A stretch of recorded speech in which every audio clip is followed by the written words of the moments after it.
What is the Sociable? The Sociable it is a website. Well, it's a news portal, news blog that I actually started working on in 10 days, or on October 30th. It'll be 10 years that I've been running that site, and it's 10 years. That's pretty good. Yeah. It started off writing about AI and the Epic of Gilgamesh and humanity's quest for digital immortality. But no, it's a place where I try to track tech and how it affects society. And so I look into what defense departments, government stuff, intelligence agencies, how they develop some of the tech, how that gets transferred over to big tech and vice versa. And then going into what kind of legislation goes about, and then also a lot of stuff on policy. So policies on how tech is used, and so that's a lot of either from governments or from NGOs, and globalists and stuff. That's the kind of area. How deep do you dive? I do kind of medium dives because I put out. It's not like a lot of evergreen content, although there's some of that. But it's kind of looking at the day-to-day stuff or week-to-week stuff. And so once, you start reporting on those enough, then you get a bigger sense of kind of where something is moving and what kind of direction. And then I'll do a little bit of a deeper dive. But it's nothing like, more than, I think 10 minutes of reading time maybe is about the longest I've done on a writing thing. But I try, I do direct sources and quotes and stuff and try to bring all the receipts as well.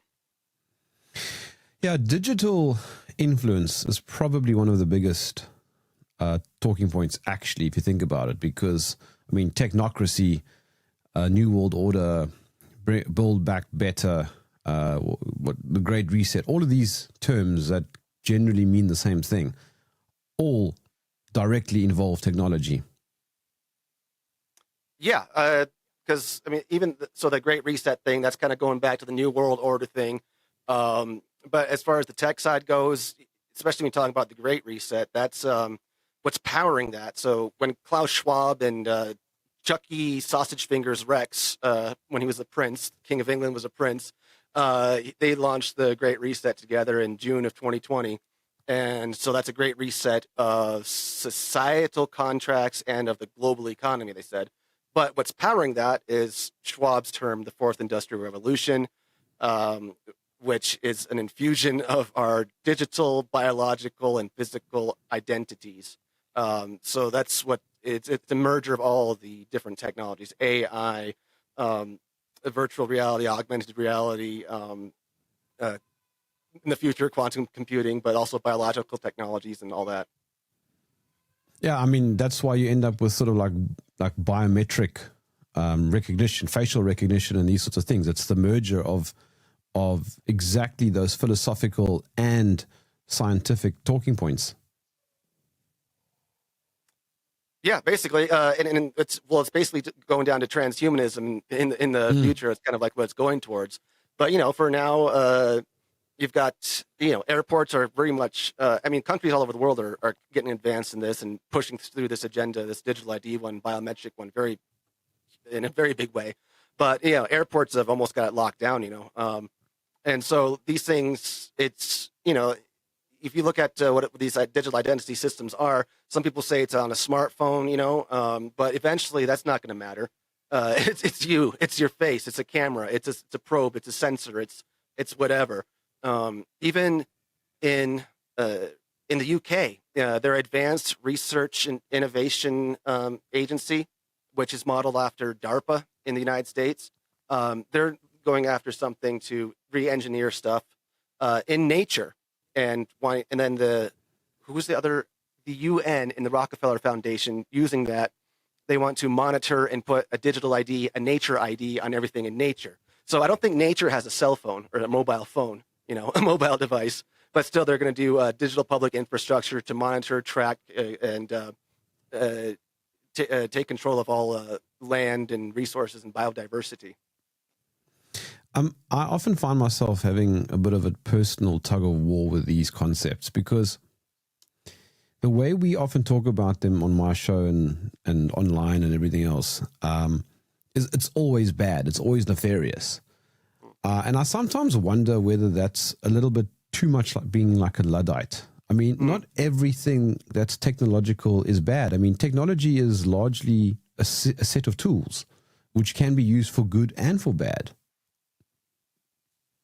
Yeah, I mean, you can use a hammer to build a house, or you can bash someone's brains in with it, depending how you use it.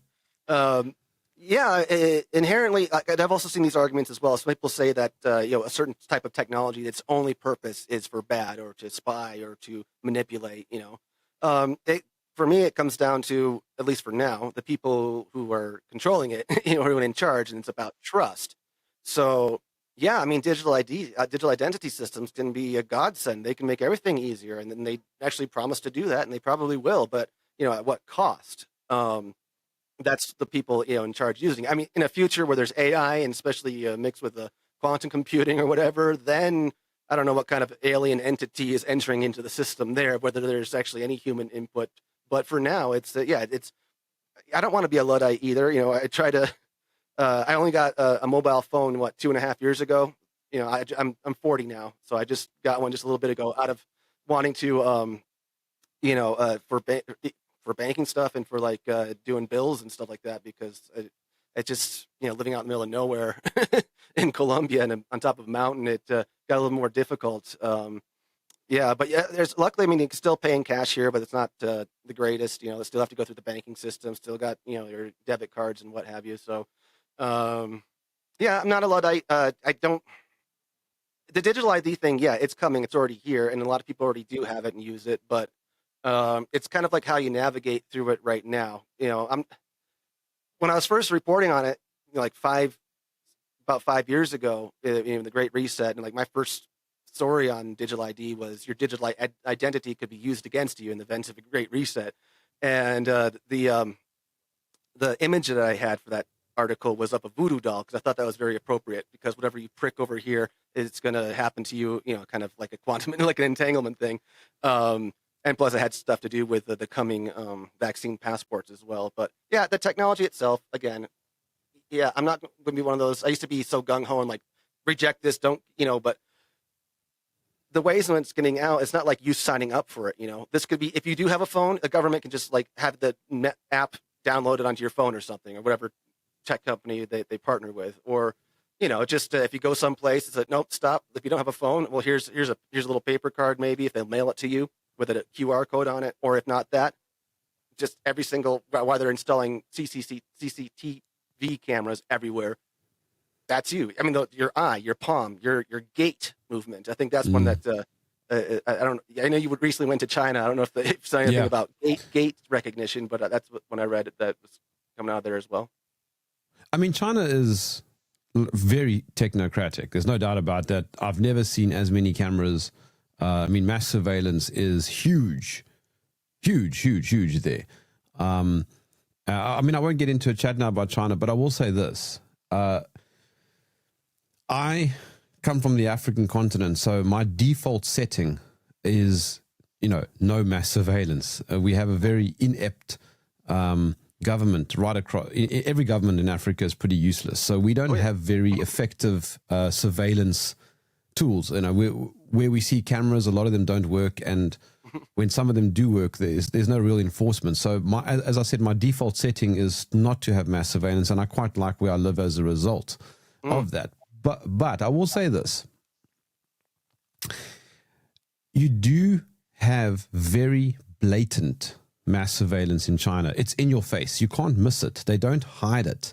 Whereas in the States and in the UK and Europe, it's very subversive. It's the Palantir type of sinister backdoor kind of surveillance. And I think that's a little bit more worrying. Yeah, and there's a lot of it that's in the just terms of service, that little fine print that you click to agree on whatever app or service, whatever. It's you're right. It kind of flies a little bit more under the radar, like, oh, we're not doing this, and we may collect this technology about you or this data or not. We may share this or not. I was just reading Facebook, one of those articles by Ian Davis that you had on the other day, and that's true. So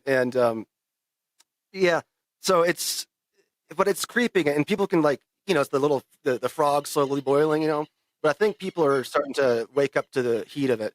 And yeah, I know what you're saying about Africa. I spent 6 months in Ghana, in Accra, as an intern reporter for the Ghanaian Chronicle there. I mean, we had rolling blackouts all the time. No water, rivers of sewage, no cameras anywhere. I didn't see, like, infrastructure just not there. Internet going off and on like crazy, and so basic stuff, not so much there. Here in Colombia, I'm up in the rural area, but if I go into the little pueblo, there's cameras on every corner. Most people don't really pay attention to them, and they're not really as privacy minded. Every time you go to a store, they ask you, like, "Hey, do you want to share your ID with us so we can give you better deals and stuff?" And I mean, everyone here just kind of goes along with it. Not me, for that matter. What do you think is the hill to die on at the moment? For me, it was the one to die on was the vaccine passport thing, even though that is a digital ID, but it also involved putting something in your body. I wasn't going to do that. That was the one to die on for me, the hill to die on for me. This digital ID one, like how invasive and how just getting away from that concept of it of being a thing on a smartphone.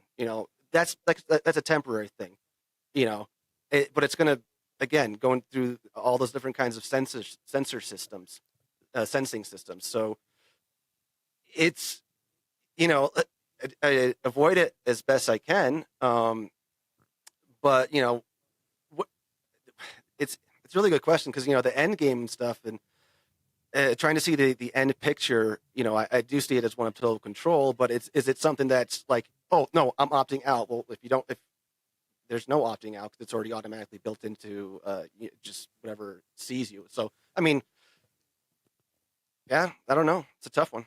So hill to die on was the vaccine was putting something in my body, changing something about that. But for right now, I'm monitoring it and navigating it day by day, and seeing what comes up. I agree with you. I think when you have to inject something into your body, that becomes a hell of a lot more important than something that's more abstract. I mean, CBDC, digital ID, yeah, these are real things, but they're kind of more abstract if you compare them to being injected with something. I mean, I also avoided.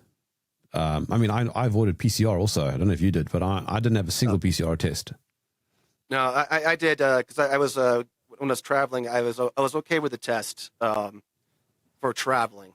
But I mean, when they did ask for like tests or because I wanted to see family and stuff. But the Colombian government at one point they said, no, if you're going to come into Colombia, you need to have the vaccine. And then so it was they did that 2 weeks before a Christmas one year. And so I could leave the country and go to the United States, see family, but I couldn't come back home to Colombia, where I've been living for 11 years, 10 years or 9 years at that point. And so I missed. I had a nephew who was had 7 years of leukemia, and that was his last Christmas, and he died just a couple weeks after that one. So that was really tough. But so I didn't do that. But I didn't get the shot. I didn't leave the country. I stayed here and missed out on that. That was the sacrifice that I went with. But but for PCR, I was okay. Didn't like it, but it wasn't as invasive, as putting some kind of other kind of tech in you. Let's just stay on that for a second. If you could go back to 2019 before any of the stuff rolled out, would you? No, I mean, because this is, I'm not one to go back in time, and try to do that, because now with the knowledge that I have, going back then, I mean, would I just go? Are you asking going back there with the knowledge I have now, or just going back there? Yeah, knowing what you have, knowing what you know now. No, because because all the stuff that I've learned now, it was a result of things that happened. So looking at the even before digital or vaccine passports were even considered as something, it was like in late 2020, a year later after 2019. That I already saw the writing on the wall. I saw that digital ID was coming. I saw these vaccine passports were coming even before a vaccine came out. So it already, that kind of foresight, if you read you can forecast a bit into the future, because they tell you what's going to happen. So in 2019, I guess it would have been nice to look at Event 201 in real time. Maybe that's one of the things I would have done, and just right then and there, to not be so slow. to the narrative because, when the pandemic was declared in March of 2020, like right on the Ides of March, um, uh, it took me about 5 months or so to really kind of like, hold on a second. This isn't like they're abusing this now. 2 weeks to flatten the curve, to slow the spread, or whatever. I was like, okay. And then they're like, oh, this is such a weird thing. Oh, but we're all going through it. Let's make the best of it. And then, after the weeks go by, I'm just like, all right, who's making these decisions? Who's pulling the strings here? And so I got really more into that. I was really skeptical, but for the first few months, I wasn't. I think it was Nassim Taleb who wrote in one of his books about. I think it was him who wrote about black swan events. I can't remember now. Besides the fact that he got COVID like very, very wrong, I still appreciate his work about risk analysis. And 2020 was a major, major turning point in human history. Right? I mean, I don't think the world has been locked down at any point in history. I think in World War II, maybe one or two countries. And I mean, come on, we know that it was just coincidental, Tim. I mean, we can't be conspiracy theorists here. It was just all coincidence, and all the countries just did it at the same time, and they used all the same language also, just coincidentally. But I'm thinking 9/11 was also a massive turning point on so many levels, and we still don't really know what happened. Would you say that the COVID event was bigger than 9/11? They're both moving the needle or pushing society in a certain direction. So yeah, 9/11 was huge. I mean, I was 16 when that was happening. I was still in high school when 9/11 happened. But I mean, immediately after that, we got the Patriot Act, and we got TSA, Department of Homeland Security, like all this stuff that came in within like weeks after. So that was already the plan was already in place to bring in all this stuff, all this surveillance, but they just needed a catalyst. Same thing with COVID, just doing the same thing 20 years or 19 years later. Both bad, and they keep reauthorizing emergency stuff with the Patriot Act. So it's something you keep recycling, and it's not going away. So so which one is? I mean, they were both huge. Nothing is. I mean, and they both launched invisible wars on an invisible enemy, the war on terror. The war on a disease. Which built by the military, funded by the U.S. government, maybe in a lab in Wuhan. Like it's insane. Can you remember what you were doing, by the way, on 9/11? Oh, of course. I was at open gym and doing basketball practice before school started. I used to play. I was captain of my basketball team. I remember we came out of open gym, all sweating, going to the parking lot, and my coach just yelled out, "They're bombing the Pentagon!"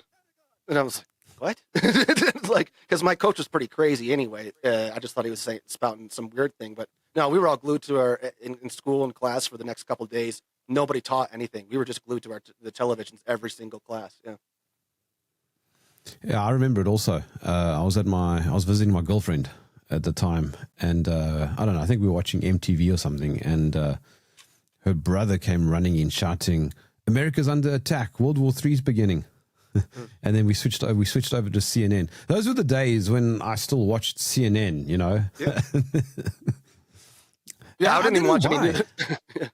I mean, it was on. It was on every channel as well. Like I was like wanting to watch ESPN. I was trying to watch Sports Center, but no, they're showing that too. So yeah. I mean, I feel like an idiot in hindsight because I didn't catch on to any of this stuff. I thought the official story was what happened for years and years and years and years. Mm-hmm. I mean, and even when it first happened, I went out and got a little tiny American flag, put it on the antenna of my car, and was like trying to be all patriotic and stuff like that. Not knowing anything about it, just because I'm a teenager. My world was high school and in sports. That was it. When did you start getting your sort of Damascus moments?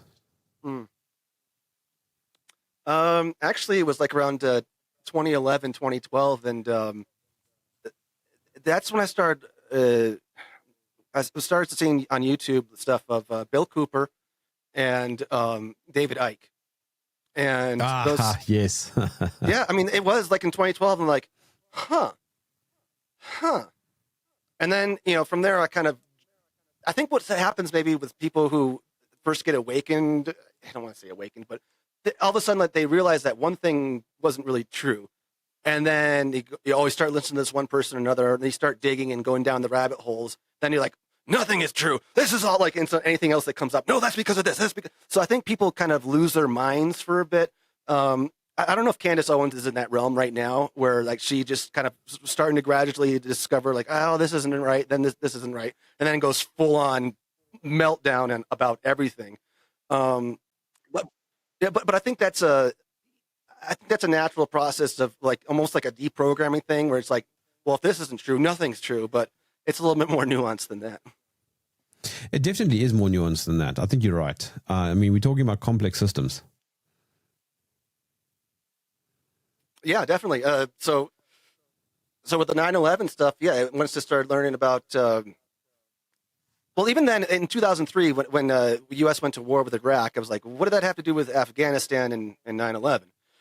And then looking at, in the Taliban and Al Qaeda and stuff like that, and it's like, well, no, the people were from Saudi Arabia.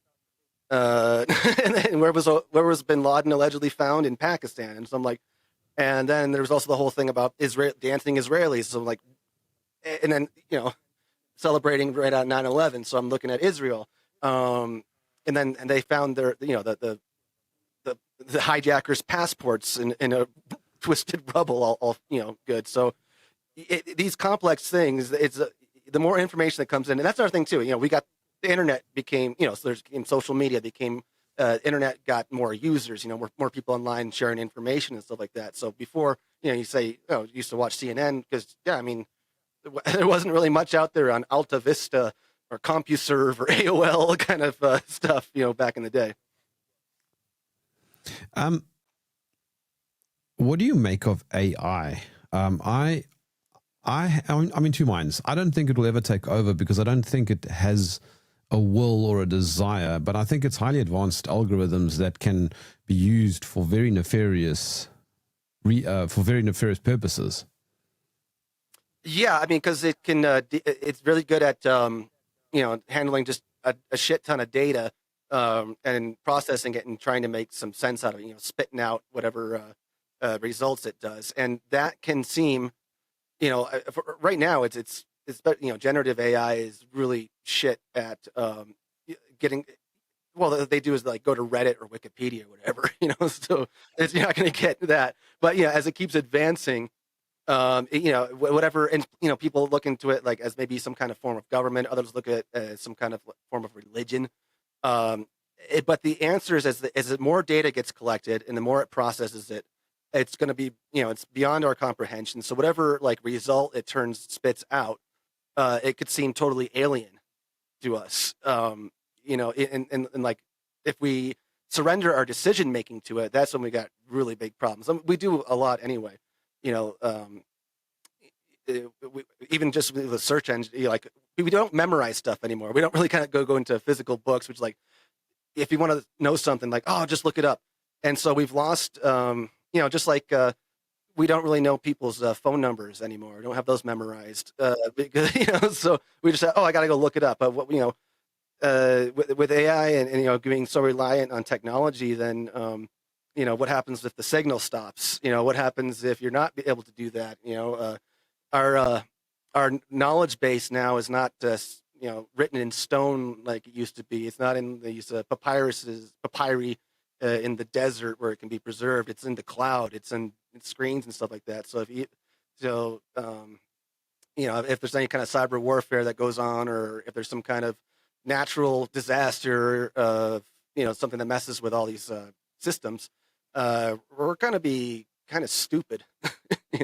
We're going to, yeah. Tim, if there are so many psyops going on and so many distractions going on, where should we be looking? Well, the old philosophy is look within. No, the thing is, you gotta. I look at and follow tons of sources. Even the ones don't agree with or disagree with, or even one that seems so fantastical that I don't know. But the thing is, getting information from everywhere you can, and then applying your own discernment, your own judgment, your own, so I wouldn't say, like follow or worship anybody, like you can have like people you look to as trusted sources, but always question, like look at, when they're saying something, like, do they provide evidence? Do they back it up? And you look at that, and then even if they are providing evidence and have the sources, do you come to the same conclusion or not, based on everything else that you know about and just based on your own real life experiences? What did Gandhi say? Like, you must be the light you wish to see in the world, or the change. You must be the change you wish to see in the world, which can be used for good or ill. Yeah. So, I mean, and for some people, I mean, there are psychopaths out there. There's narcissists, and the ones who want to start within, if they actually are able to start within, well, what they're going to project onto the world is something truly horrible. But no, for people with the consciousness and empathy and normalcy and a decent idea of logic or even the abstract, it's good to do that, because in little ways, I'm a relatively small account, on social media. It's starting to grow a little bit, but there's been so many times where it's like planting seeds, like I'll put out something and it doesn't get any traction forever. And then like a year later, then someone else shares this little bit and then it goes big. And it gets shared, it gets filtered through lots of different accounts and never goes back to me. Well, not never, sometimes, but in a way it's like, I can see that influence playing out. I can see that what my words just, just the other day on Sky News Australia, I saw they quoted from one of my articles just on air. So it's like, oh, these little seeds that, if you plant out there, and this comes from within, this is like your own doing the research and coming to your conclusions and doing it all in good faith. And that's from within. One of my rules of thumb when it comes to following media sources is generally to have more faith in the media sources like the Sociable, for example, because you're a smaller outfit. And what that means is that you've got more skin in the game. You've got more to lose if you get it wrong. If CNN or Fox gets it wrong, nothing really happens.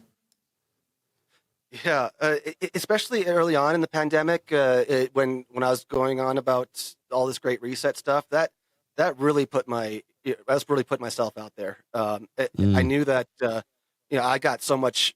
Actually, a lot of the condemnation came from a lot of people who were close to me and not really out there in the public sphere. But I got that as well. So yeah, just and when it comes to bigger organizations, yeah, they even if like whatever big news is out there, it doesn't matter if it's true or not. Like a week later or something like that, they might make a tiny retraction, but by then it's already spread and no one cares. But no, I appreciate you saying that about Sociable, and yeah, because it's just, I'm not. There's no outside influences there, like not. Well, there's influences, of course, but there's not any incentive for me to do this. I'm doing this out of because I don't. Well, basically, it comes down to I just want to be left alone. I don't want all this control. I don't want all this surveillance. I don't want what's all this stuff that's coming, and so I want to let people know about that and then have them come to their own conclusions. One of the big difficulties, though, is discerning which battles to fight, because some of these battles are really pointless. They're not worth fighting because you can't win them. You want to fight the battles that you can win. And I sometimes wonder whether folks, quote unquote, on our side just stretch themselves too thin by fighting too many battles. Yeah, because you got to pick and choose which ones are the most important to you and things. So, yeah, when it comes to conflicts that are far away from me, like Ukraine, Russia, Palestine, Israel, I'm not really vocal about them. I have my opinions, of course, but that's not my battle. Other people are doing that. Other people are getting stretched thin doing that, but that's not mine. Yeah, I'm just because again, it's coming from something within. I just want to be left alone. I don't want this stuff happening to me. I want to let the world know what's going on here, and if you choose to pay attention to it, that's on you.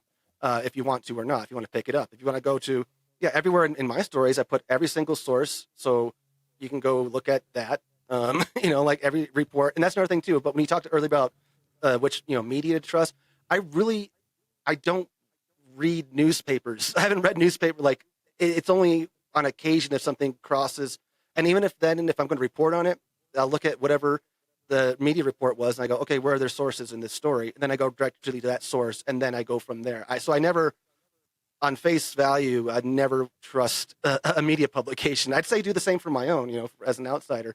But even when I read more independent journalist stuff, from time to time, there's a circle of a few that I pay attention to, but I also look at their sources as well to, make sure they're not full of it, and keep so we're all still kept in check.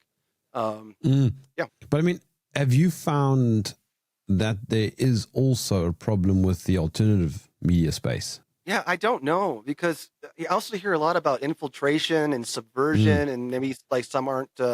Some are out there to just get a buck and get the clicks, and some are just completely not even real. Like, two sources which get huge traction are in this category are the People's Voice TV and Slay News, which they've ripped off my stories. Yeah, Slay News is not real. Frank Bergman, the main writer, whatever that's not a real person. What they do is they take stories and then it's a little bit of truth. Putting one truth and two lies or whatever together, and totally distort and twist information, and it gets them clicks. Like, I was looking back at something just even a couple nights ago that some big, huge account was sharing of, it was about the World Economic Forum publishing their blueprint for, financializing, monetizing nature and stuff. And some other huge accounts got that, and it went viral. And this is one of the times I went to Grok, and I was like, so why did this one get all the traction? And, I put that news out there. I put that out there a month before. And then it's like, well, this account uses sensationalist framing, and this is what our algorithms love, and so that's why it got disseminated. So there's people out, there's sources out there that are just all in it for that, to monetize and to get big that way. I'm not like that. I actually I like flying under the radar. I don't know if I had a huge account, if I don't know how I would deal with all that extra attention, but and then other ones, bigger ones, like Alex Jones and stuff. Like, it's going back to what I said earlier about, whether it's the most fantastical stuff to look at or mundane, consume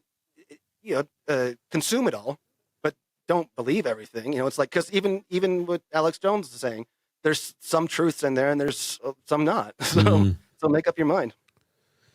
Yeah, I mean, and on that, something that really bugs me is the sort of doom scrolling mindset of so many people who claim to be pushing back and fighting the system, etc. But all they do all day long is share sensational stories, but they don't do anything. Have you noticed that?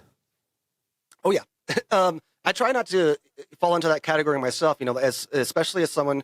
I used to be out in the field talking to people, when I first started out in journalism, especially when I was in Ghana. I'd go to all the press conferences. I went to the former president's house, John Kufuor, and with 20 Zongo chiefs talking about tribal land rights and stuff. So I used to go to, out there. And here in Colombia in my earlier days, I was an editor at and a reporter at Columbia Reports, which is in English about news about Colombia.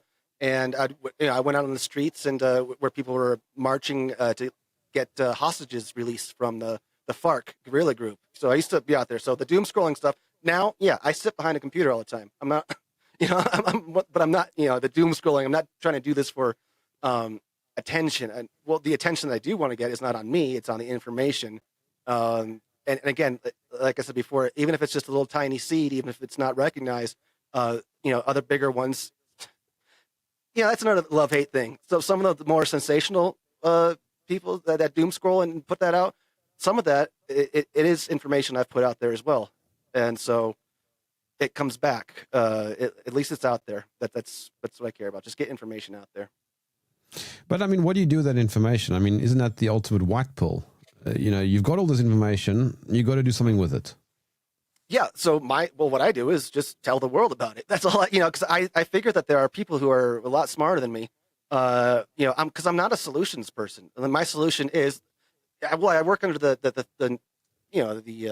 axiom, or what the saying, knowledge is power. And like you said, what do you do with that knowledge? Well, you can do whatever you want with it. It's your power to do with it. And so what I'm doing with knowledge is I'm talking to you and talking with you, and I write stories and I put stuff out on the internet.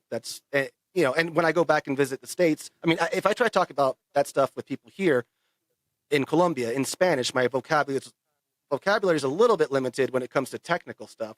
But once I start talking about, people are like, okay, that's fascinating. And then they're like, okay, what's the price of avocados? So it's not like they don't really care that much here. But so, yeah, the internet's the forum to do it. By the way, you mentioned Colombia a few times. How is it living there? Oh, it's wonderful. I've been here 11 years. It's especially great out in the countryside. I lived in Medellin, the big city there, for 3 years. But price of living and stuff are relatively cheap. It's about 4 to 5 times cheaper than living in the United States. No GMOs, fresh.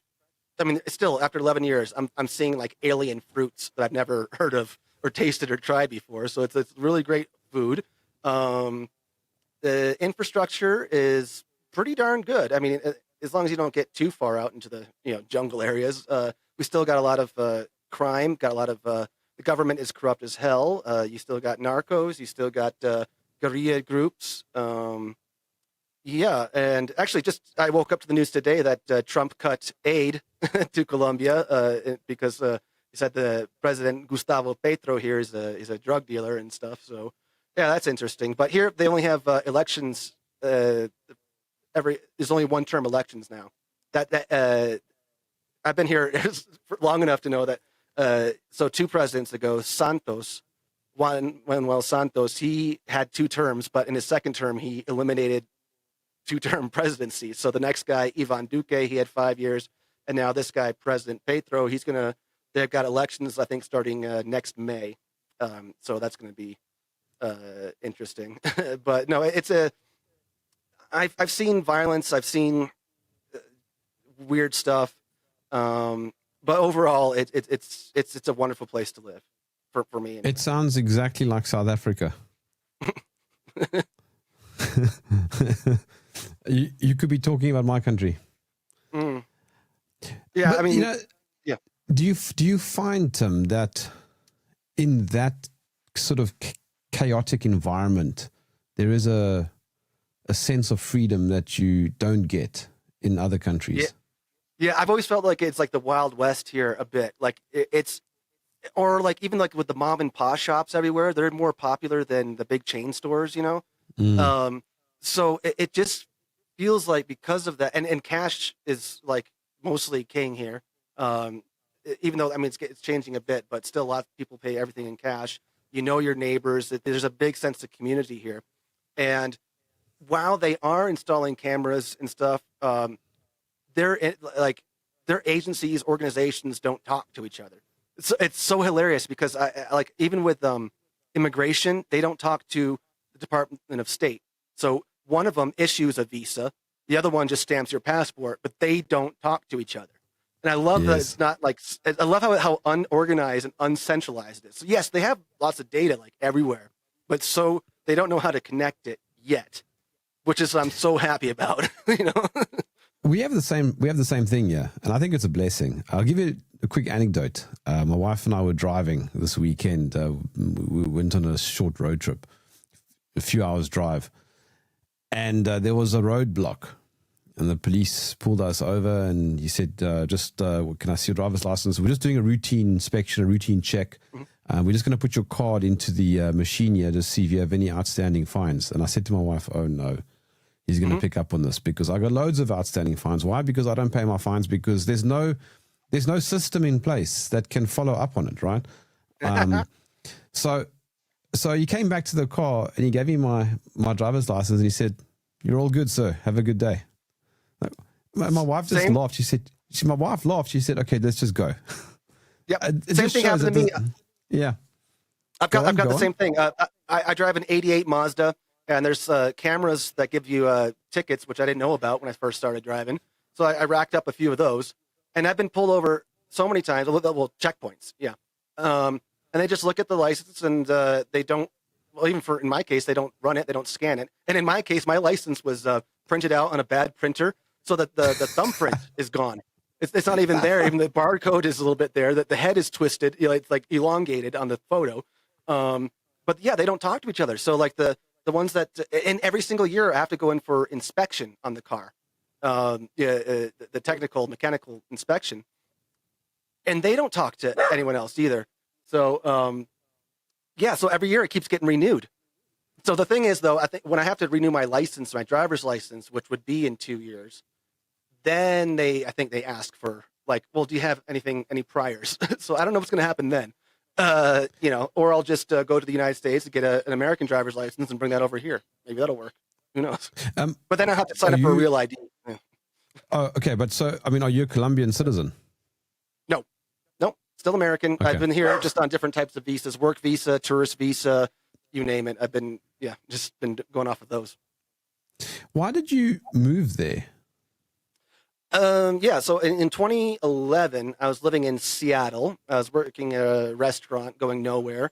And I hadn't used any of my education. I mean, I went to school for linguistics, but I studied Spanish. And so I was not liking where I was in life. And so I did the digital equivalent of spinning the globe. So I just searched, I want to do something with writing. So I searched writing gigs, internships, and I was just like the world or South America or something like that. And then there was the first thing that popped up was an unpaid internship in Medellin, Colombia, for 3 months. And I was like, all right, I'll go try that out. And loved it. I was there for 3 months, cut my teeth into journalism. My first week, 2 days, I think 3 days into my first time ever being a journalist, my story got picked up by Fox News, BBC, CNN, CBS. It got picked up everywhere. It was about a Colombian soccer player who went to Saudi Arabia and got arrested because he had Jesus tattoos on his arms displayed. You can't do that. So that was my first week. And I'm like, oh, okay, I can do this. And I fell in love with Colombia. I went back it was only 3 months, went back to the States, tried to look for a job, couldn't get one. So in 3 months after that, I did again. I was like, well, I'm going to try to be an intern. Maybe if I get some more international experience, it'll be okay. So did the same search again, but for like Africa. And I saw one in Ghana for the Ghanaian Chronicle. And so I went over there. That's, and then after doing that, went back to the States, couldn't find a job again, worked in restaurants. I worked at Applebee's as a waiter and Johnny Rockets as a waiter and a host at those restaurants. And then I was like, no, I'm going to maybe I'll be a travel writer. So I got one way ticket to Peru. I thought I was going to be a travel writer about, going to Inca and ruins and stuff like that. So I spent a month in Peru. Didn't really do much there. I just went and visited ruins, drank some wine, and had 2-day hangovers from the altitude sickness. And I was like, ah. And then while I was 3 weeks there, I rang up my old editor in Colombia, and I said, hey, can I just come stay with you and crash at your place? Because I lived with this person in Medellin. He was a Dutch anarchist, really fun dude. And my intention was just to stay in Colombia for another 6 months, just not doing anything because I had enough money saved up that I was just going to hang out. But he had the newsroom in his apartment at the time, for the Colombian one. And it was during election week. And I was like, oh, I got that itch. And I was like, oh my God, could I come join you? And so then again, I worked for free for another 5 months. And then I got, from doing that, a local entrepreneur or an entrepreneur in Colombia who's American offered me a place working in PR, and then from PR getting into the Sociable, and so that's the story. It's kind of long, but yeah, it's been a lot of ups and downs and twists and turns. No, but your story is great in the sense also that it shows that otherwise backward countries could actually be great choices, particularly as we move into a more technocratic future. There seems to be a bigger buffer in these types of countries. Yeah, and I always I've said this for many years, is that for me, Colombia was the land of opportunity. So many people want to get out and go to the United States, but for me, I couldn't. Every single job I was looking for wanted 3 to 5 years of experience. I graduated university in 2007. In 2008, the whole the whole economy collapsed, and so I couldn't get anything. And so I was just so frustrated. And I was like, well, at least for me, it was, I wanted adventure, but maybe this is my way in so I can come back to the United States and work for a big news outlet or something. I ended up falling in love with it here because like those things you said, like the infrastructure, the kind of Wild West of it, the organized chaos and stuff. It just really lent it to being the place where I can thrive and survive. And especially like right now, I'm sitting outside. I do all my writing and working, outside on this front balcony and or this front little porch here, and I've got a view of just beautiful green mountains. I'm up in the Andes, and so it's just it's conducive for writing. There's stuff going on here, but it just I can thrive in this environment. Well, yes, and also because Colombia and South Africa and Ghana and countries that are what you would consider developing or third world or whatever, they tend to have lower starting points. Like the baselines are lower, so there is actually opportunity in many areas. Whereas if you go to say Shanghai, everything is developed, and I'm not entirely certain how many opportunities there are anymore. Yeah, and there's less competition, right? Like not billion, not like somewhere like India where there's billions of people trying to get one thing, or a billion people. Well, yeah, you're looking at traffic and stuff like that. I was just looking at this example from India. I spent a month in India as well. That was interesting. Like people would just stop their cars in the middle of the road to walk over and get something in the street from a store and block traffic forever because it's that competitive. Like, no, if I don't do this here, I'm never going to get a spot. I have to do that. I have to be first. It's so competitive. I imagine like big old cities are like that as well. But if you're out in a place where there's, it's not as developed, there's not, there's less competition. And so even if I weren't doing what I'm doing here, doing what I do, teaching English would be something that just everywhere, everyone's looking for that, there's always something. But the big thing for me is, again, to try and be in a place where you have, I think, a better prospect of not being privy to all the sort of New World Order stuff. I don't know if you've been to Amsterdam, but it's a 15-minute city in the making. There's no reason for you ever to own a car. You can just ride a bicycle, and there's no reason for you to go further than 15 minutes because everything is there. Whereas here in South Africa, a 15-minute city is not going to be happening anytime soon because there's no infrastructure. Yeah, and like I said about the mom and pop shops and things, it's like stepping back in time in a way. Like to what my parents would talk about the 1970s or 1980s. Well, even going back in Ghana, I remember the first I got one of these fruit juices or a soda or something, and it had a pop top. Like the one that you can actually snap off and. I thought those went away like in the 1970s. I thought like I'd never see that before, or even there. Okay, corned beef is a weird thing. I've never seen corned beef in Colombia, but I know in Brazil they do it because when I was in Ghana, I used to get corned beef in cans from Brazil, and it was with those little keys that you twist around. And like I thought those were from MREs from World War II, but those are still here. This is awesome. Yeah, and so it's like that.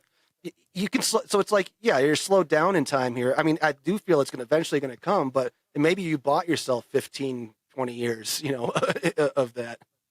They have the means to do it. They got the back. They got the money. They got the funding for it. You've got Larry Ellison funding the Tony Blair Institute. You got Blair and Starmer being labor, who are all Fabians, who've got tons of money and things like that, and lots of influences. And big, like again, Larry Ellison, Oracle, big, and media, just tons of stuff. Here, we got it. It's at the airports is the biggest. Where it's rolled out is like I couldn't believe. Yeah, the biomig check thing that they have at the airports. They just scan. Like I don't use it. I think it's more for Colombian citizens, but it is completely. They don't even talk to an agent. They just go right through, scan themselves, and then they enter the country. So. I imagine that's. I haven't actually looked into what Colombia's system is, but I imagine it comes from somewhere else, and it's definitely not home. I don't think it's a homegrown thing. So yeah, they've managed to do it there because it's a small little what do they call it, sandbox to do it in. Try doing that on the people here when we still got. There's child labor, there's child soldiers, there's all the infrastructure is not connected. It's so disjointed. It's a little more tricky to do it on a larger scale. Why do you think, Tim, so many countries, though, have bought into this? Well, first, I mean, their governments are normally, you got to be psychopathic to run in government. And if you're not, as soon as they get in there, they take you behind a closed door and say, huh, this is how things really happen. So better change your tune. But a lot of them, I think, want money from elsewhere. And it's almost like, they want that funding, in the States, like, well, we want that federal funding, so we got to do this or whatever. So a lot of them, they'll sign up to stuff for the United Nations. That's the big one, the Pact for the Future. Every single country, 193 agreed. They consented to rolling out digital public infrastructure in their countries, which is digital public infrastructure, DPI, civic technology stack, modeled after India's Aadhaar thing. It's digital identity, it's fast payment systems, and data sharing, data exchanges between public and private entities. So, but it's not just that, though. Mm-hmm. It's not just that. It's also, as Ian Davis points out, it's sustainable development, which is the ultimate goal. Yes, it's all about, the Pact for the Future, the UN, their whole mandate is Agenda 2030, Sustainable Development Goals. This is one way of, this is just one component of it, of course. The other thing too is in sustainability, this net zero stuff, and it's all tied back. You go, if you want to do the, digital ID, carbon credit, social credit, system thing. Yeah, it's all part of it. But but DPI, sustainable, what is sustainable? If you get rid of carbon as the boogeyman, everything falls apart. Yeah. There's not one argument. And this just is the most insane thing to me. And now you're not even allowed to question policy. The UN has been coming out saying that even if you question policy, anything that impedes on our progress towards a 2030 agenda, sustainable development goals, you are spreading disinformation. So, and then they're creating a disinformation task force as well to go after that. And in the EU, Ursula von der Leyen was saying that misinformation, disinformation, bad. And the World Economic Forum, everyone's saying that. And again, it is going back to that Agenda 2030, the sustainable development goals. And without carbon as the boogeyman, it all freaking falls apart. Yeah, I asked you earlier about your sort of Damascus moments. And I think my first one was around 2009, 2010, when I watched a documentary called The Great Global Warming Swindle. And that was the first time I started questioning everything that I thought I knew. And little did I know how important that film would be, because everything actually is centered around carbon dioxide, as you just pointed out. Mm-hmm. Everything. Yep. Well, even where's the story that I did? I've read The Great Reset and The Great Narrative, from Klaus Schwab and Thierry Mallory. I actually interviewed Thierry Mallory once as well. But so the idea, even when the pandemic came, it was all, what they did is they took those climate change narratives, slapped it on to COVID, and then once the COVID control narrative went away, they went back to the climate net zero stuff. So two quotes from The Great Reset, which were really kind of eye-opening. One was, some leaders and decision makers who were already at the forefront of the fight against climate change may want to take advantage of the shock inflicted by the pandemic to implement long-lasting and wider environmental changes. They will, in effect, make good use of the pandemic by not just letting the crisis go to waste. That's one of them. And then the other quote is, if in the post-pandemic era, we decide to resume our lives just as before, by driving the same cars, by flying to the same destinations, by eating the same things, by heating our house the same way, and so on, the COVID-19 crisis will have gone to waste as far as climate policies are concerned. Sure. So, that's the Great quite Reset. revealing. Yeah. And so, it's whatever was before, like lockdowns and what climate lockdowns, back, lockdown of all of society. Consume less, eat less meat. You'll own nothing, be happy. Oh, that's another one. That has to do more with the circular economy, which is coming as well. Circular economy is where you product as a service. So anything that is a product, now it becomes a service to rent out. So you actually like Apple Music. Yeah, it's a life as a subscription. Yeah, that's what the circular economy is. That's a big one from the WEF. Club of Rome is huge on that as well. and I think McKinsey, Deloitte, all like they love their circular economy because that's yeah, you own nothing. But it is also sometimes quite handy to have. What is? Subscriptions. I mean, for example, you don't want to keep buying an album all the time. Sometimes you just want one or two songs, but you want access to all of it. You know what I mean? Yeah. But how long is that access available? A lot of times it's what they do is it's their licensing. So I remember I bought on Amazon back in like 2012, the musical Danny Kaye, Hans Christian Andersen, Amazon. And now I go try to find it, get it again. It says, no, you don't own this. Like, no, I bought that. Well, they don't own they didn't own the rights at one point, or they lost it, or something changed, or there's a policy update.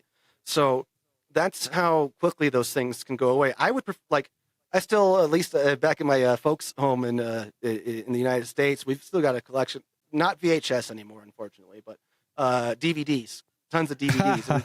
And records. But I do have records. Yeah, me too. I've got a whole bunch behind me. Yeah, and it's just amazing to have those. I mean, if the internet goes out, something goes wrong, some kind of terms of service doesn't work anymore. What if a company goes belly up, or they sell it to someone else and becomes more expensive? You know, if you can't afford the subscription anymore, or if this one type of thing isn't available, they keep raising prices, or they said, oh, now you can't share this with this person, your accounts, it can only be limited here and stuff like that, or on this device, even though you might own multiple.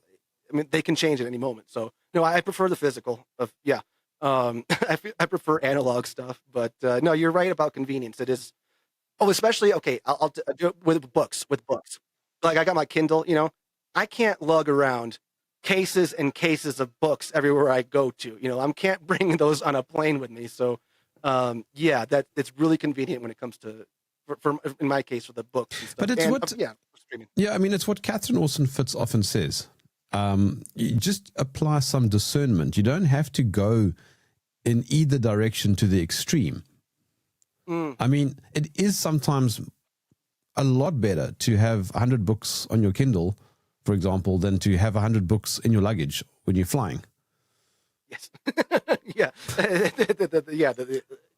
For obvious reasons, yes. Yes. But then playing a vinyl is just so much nicer. It is, isn't it? You don't.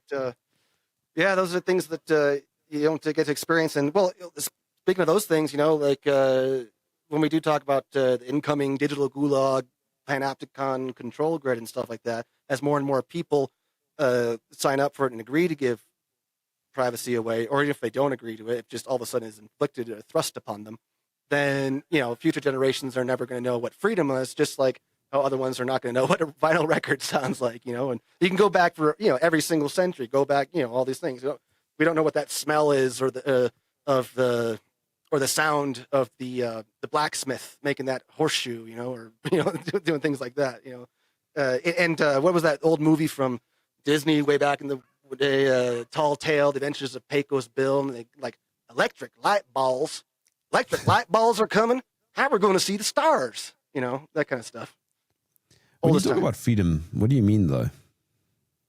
Talk about what? When you talk about freedom, what do you mean? Oh, yeah. Well, just the freedom to be without being monitored, and kind of, and because you're monitored, what you're doing is you change your behavior.